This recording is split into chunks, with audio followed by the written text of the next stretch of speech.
আমরা যদি ঐক্যবদ্ধ না থাকতে পারি তাহলে কিন্তু শেখ হাসিনা এবং আওয়ামী রেজিম আবারও ফিরে আসবে। আজকে চারিদিকে অনৈক্য, আমাদের ভিতরে বিভেদ, আমরা সবাই মিলে কি পারি না এমন একটি রাষ্ট্র গঠন করতে যেখানে হানাহানি থাকবে না? আসুন আমরা সবাই মিলে আমরা ঐক্যবদ্ধ হই, যেমনি ভাবে আমরা ঐক্যবদ্ধ হয়েছিলাম হাসিনার বিরুদ্ধে। আপনাদের সকলকে গণ অধিকার পরিষদের পক্ষ থেকে পবিত্র মাহে রমজানের শুভেচ্ছা। আজকের এই অনুষ্ঠানের সভাপতিত্ব করছেন গণ অধিকার পরিষদের সংগ্রামী সভাপতি জননেতা নুরুল হক নূর।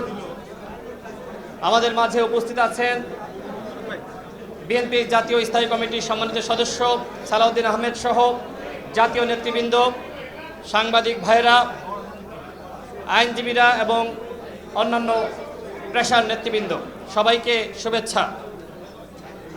পবিত্র মাহে রমজান ঐক্যের আহ্বান করে। এই যে গণ অভ্যুত্থান হয়েছে, এই গণ অভ্যুত্থানে আমরা যারা এই রুমের ভিতরে আছি, আমরা সবাই যে যার জায়গা থেকে ভূমিকা রেখেছি।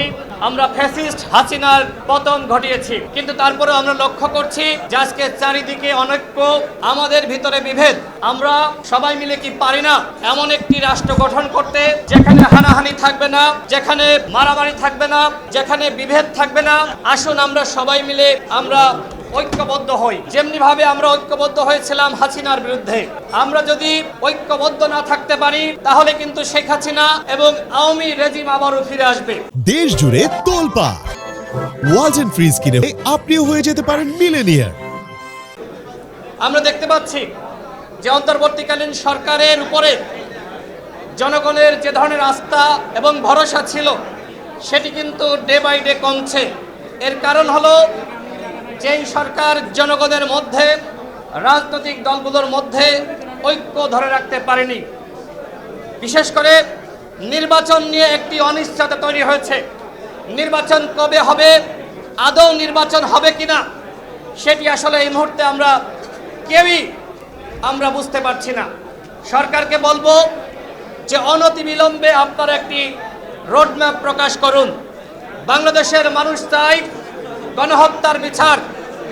আমরা গণ অধিকার পরিষদের পক্ষ থেকে বলেছি, আমরা চাই গণহত্যার বিচার, রাষ্ট্র সংস্কার এবং সরকারের রোডম্যাপ।